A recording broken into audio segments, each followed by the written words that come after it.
Haviam crentes em Corinto, havia uma igreja em Corinto. O problema é que essa igreja de Corinto começou a achar que já estava segura na sua salvação, eram salvos, muitos judeus convertidos ali, ou pelo menos convencidos, estavam se sentindo tão confiantes, presunçosos, eu creio que é a melhor palavra para a igreja de Corinto ali, em particular, primeira carta de Paulo aos Coríntios, ou aos Coríntios.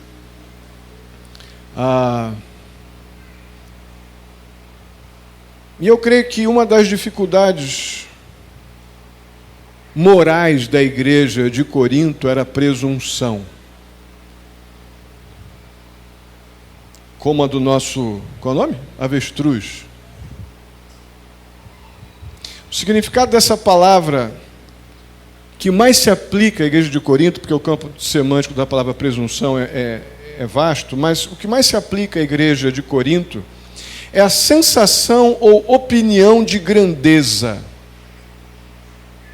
ou um auto-reconhecimento que o indivíduo alimenta em relação a si mesmo. É o que mais define a presunção dos coríntios. E Paulo vem procurando corrigir isso, exortando ali os crentes de Corinto a necessidade grande de compreenderem, desde o capítulo 2 em diante, de compreenderem a soberania de Deus na salvação, que não é porque eles eram as pessoas, os especiais da grande Corinto. Não, Deus não salvou eles por causa disso, não. Deus os salvou por causa da sua graça. Até aspectos morais, onde vemos Paulo exortando lá no capítulo 5, onde a imoralidade é fortemente combatida dentro da igreja. No capítulo 7, o apóstolo Paulo pegando pesado a respeito do casamento, e eles se sentindo autossuficientes, presunçosos, se sentindo orgulhosos da liberdade que tinham então como cristãos, mas a posição de crentes, ela nos coloca, de crentes no Senhor Jesus, nos coloca prostrados diante de uma graça soberana e da percepção do nosso pecado e de uma dependência completa de Deus. Não nos dá nenhum tipo de auto-reconhecimento ou um sentimento inútil de independência ou de autossuficiência espiritual. Toda a preocupação de Paulo tem como origem o fato de que aqueles crentes de Corinto fizeram um péssimo uso da liberdade que receberam em Cristo Jesus e não tiveram o menor zelo com o excesso de confiança. Irmãos, por que eu estou trabalhando este tema nesta noite? Porque Deus tem nos dado muito. Deus tem provido muitíssimo. Este ano foi um ano de muitas bênçãos para a nossa vida como igreja, em todos os sentidos. Isso me deixa, eu conversava com o pastor Átila essa semana, onde nós sentamos e olhamos um para o outro, falando: pastor Átila, nós precisamos trabalhar como se não tivéssemos conquistado, pela graça de Deus, obviamente, nada.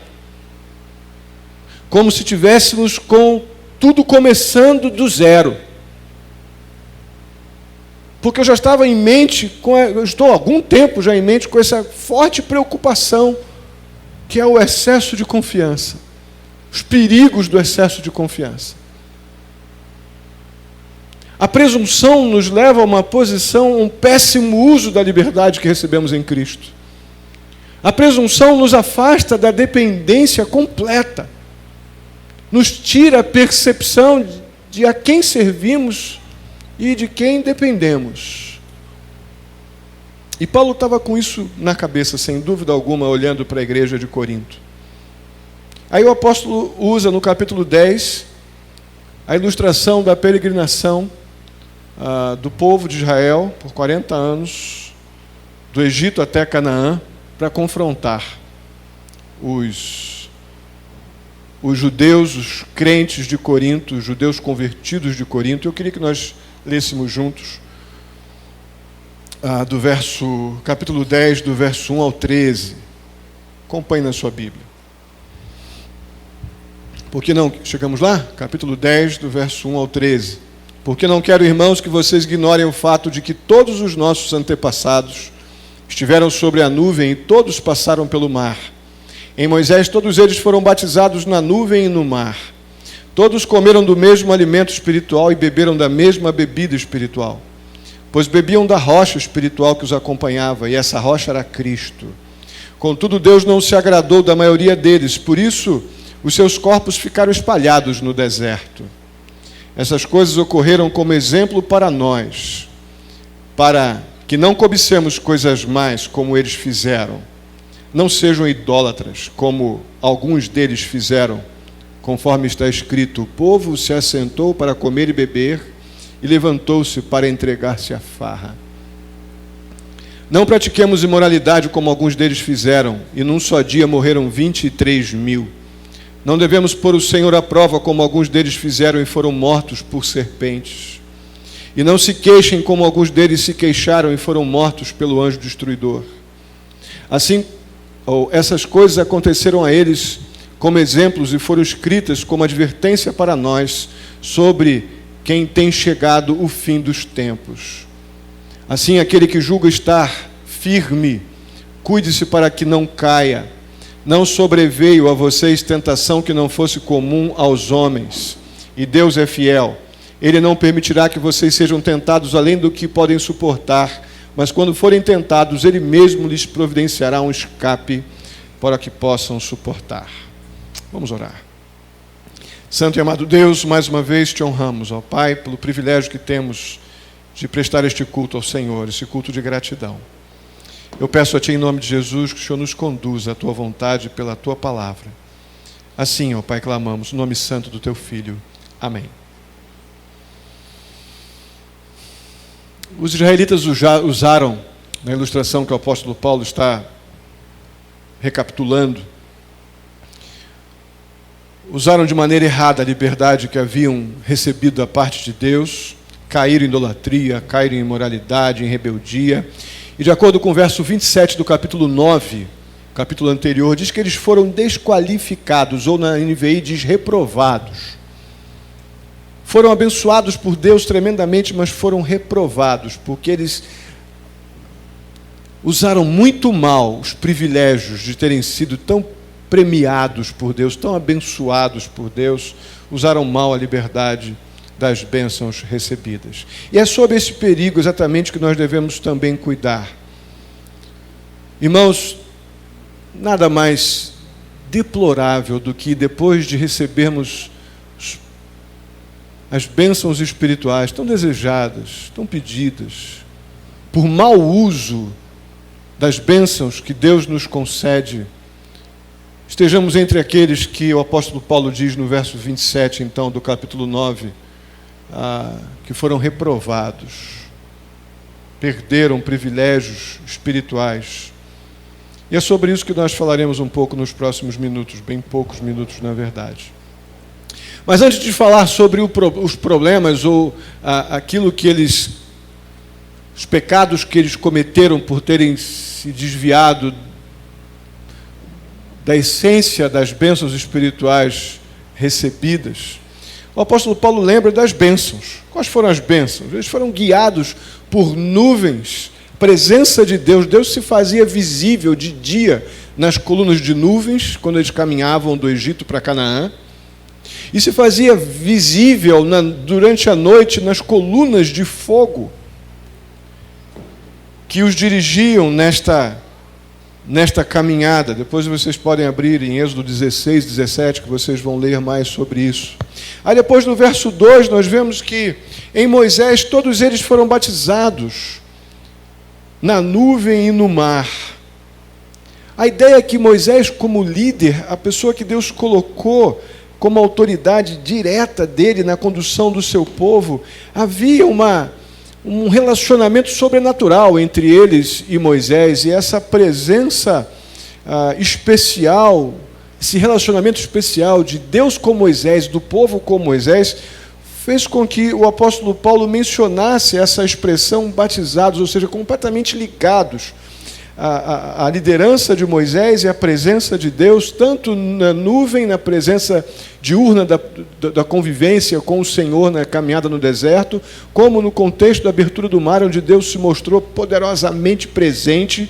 Então, essas ilustrações de nuvem e mar é para revelar esta convivência íntima, esta profunda ligação entre o povo com Moisés, e Moisés, essa autoridade sobrenatural, essa liderança sobrenatural que Deus lhe deu na condução do povo.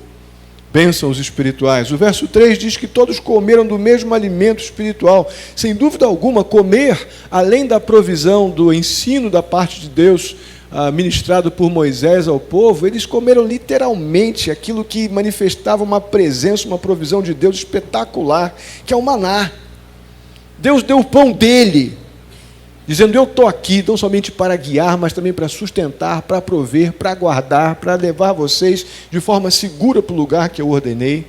Ou seja, o povo participou de um alimento tanto espiritual como físico, algo sobrenatural da parte de Deus. Depois você pode ver isso melhor também em Êxodo 16, e lá em 1 Pedro capítulo 2. E o texto continua no verso 4, dizendo que eles beberam da mesma bebida espiritual, pois bebiam da rocha espiritual que os acompanhava, e essa rocha era Cristo. Esse texto se refere a diversos acontecimentos mencionados lá em Êxodo 17, números 20, e o apóstolo Paulo ele fecha este ensino dizendo que hoje a rocha espiritual deles é Cristo. Aqueles que eles podem contar por estarem estando totalmente fundamentados nessa segura rocha que é Cristo Jesus, de onde vem a água que nos provê, a água pura da sua presença, das realidades espirituais que envolvem a obra de Cristo Jesus. E no verso 5, nós temos uma transição nesse texto que é muito, muito entristecedora. Contudo, fiquem suas Bíblias abertas acompanhando.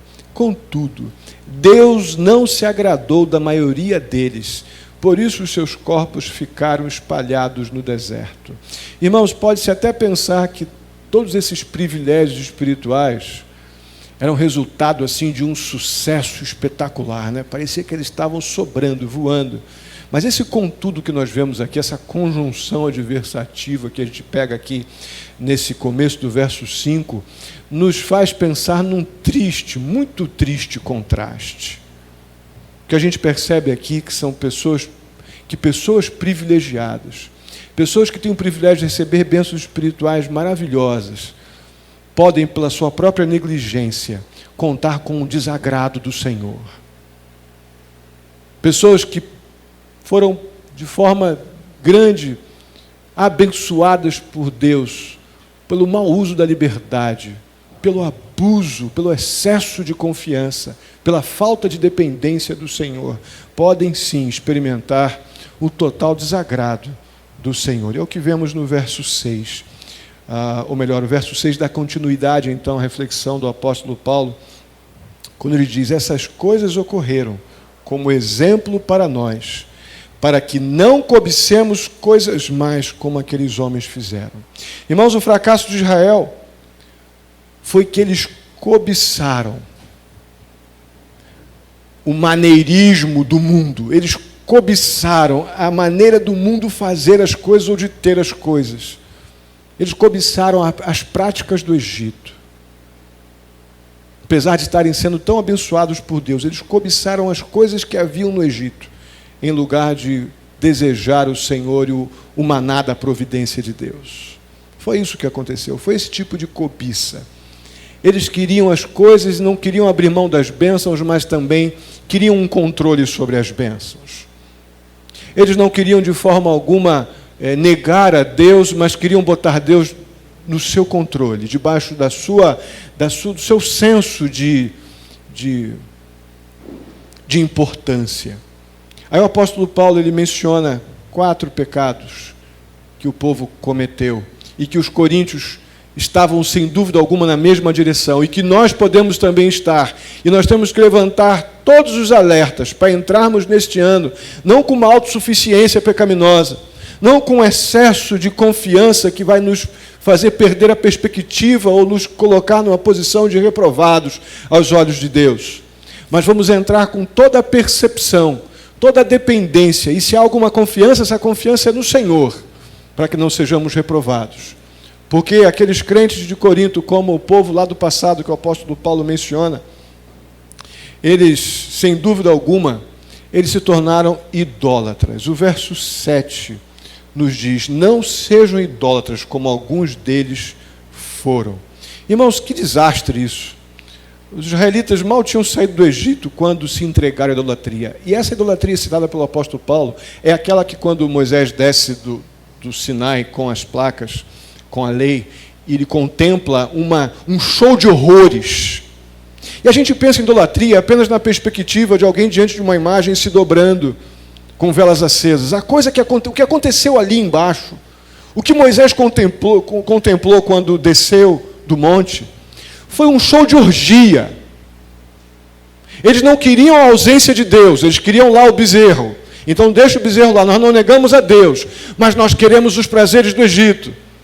E orgias de todas as formas, sexuais, todo tipo de aberração, danças, bebidas, coisas das mais comuns para o Egito. Eles não queriam perder a perspectiva de Deus e fizeram um bezerro para controlar. Mas queriam também todos os maneirismos e os modos e costumes do mundo. Irmãos, não podemos cair nessa estupidez. E nem muito menos nos isentar como, não, mas foram eles lá, nós não somos, nós não faríamos isso. Não se subestime. Não subestime a sua possibilidade de querer Deus e querer o mundo ao mesmo tempo. E se Deus nos deu algo neste ano até aqui, não é para sentarmos nos louros, não é para preservarmos e continuarmos crescendo na graça, no conhecimento e expandindo o Evangelho em tantos lugares. Esse bairro precisa ser evangelizado. Não temos um crente deste bairro, onde a igreja está. Não tem um trabalho de comunidade imediata que eu não volte com quem estiver comigo, com meu coração gemendo. Não temos uma pessoa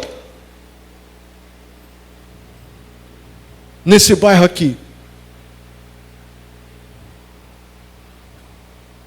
Não podemos dar lugar à idolatria. Quando adoramos mais as nossas paixões do que o Senhor da nossa vida, nós nos tornamos idólatras e reprovados aos olhos de Deus.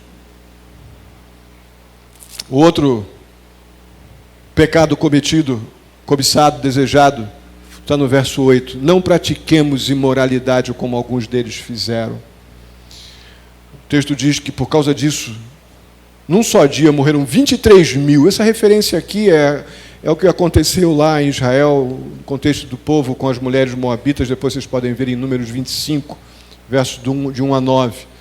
Mas o fato é que a imoralidade é sempre a consequência natural da idolatria. Quando eu idolatro as minhas paixões, seguramente a imoralidade ela acompanha. Imoralidade sexual mesmo, imoralidade de mente, padrões morais baixos, uma convivência facilitada com a mentira, uma convivência facilitada com os costumes de um mundo corrompido, com aquilo que lhe é comum, todo tipo de imoralidade. Depois, no verso 9, nós vemos a presunção. Não devemos pôr o Senhor à prova, como alguns deles fizeram. Eles fizeram isso, e o texto nos diz que eles foram mortos por serpentes, presunçosos, se achando tão seguros na sua fé, tão fortes espiritualmente, que começaram a achar que podiam colocar Deus à prova. E foram mortos por serpentes. Depois você lê Números 11, e depois, se quiser continuar, Salmo 78 também vai falar sobre isso. E finalmente no verso 10, e não se queixem como alguns deles fizeram. Irmãos, murmuração é um pecado maldito. Maldito. Não tenta não procurar pecadores aqui, porque você não vai achar não pecadores aqui. Então você, crente desta igreja, você que nos visita, não tenta encontrar na igreja do Senhor Jesus Cristo pessoas que não pecam, porque você não vai encontrar. Você que está vindo, você membro da igreja, congregado, não tenta encontrar perfeição em pastores, líderes, porque você não vai achar. Mas você tem que encontrar homens que não murmuram. Pessoas que não vivem se queixando, colocando a responsabilidade dos outros, as suas responsabilidades sobre os outros. Nós temos que trabalhar juntos para continuarmos cooperando com a obra de Cristo nesse lugar. E trabalhando para pecarmos menos. Trabalhamos para sermos melhores, para acertarmos mais. Mas acertar mais não implica em dizer que não erramos. E se murmuramos, não cooperamos em nada com a obra do Senhor Jesus Cristo. Pelo contrário, nos tornamos reprovados. Abrimos mão de tantas bênçãos recebidas. Irmãos, eu estou muito vigilante a isso. Muito vigilante. Não temos o direito de usar libertinamente as bênçãos que Deus nos deu esse ano. Foram muitas. Aí o apóstolo Paulo vai então descrever esse episódio da história de Israel.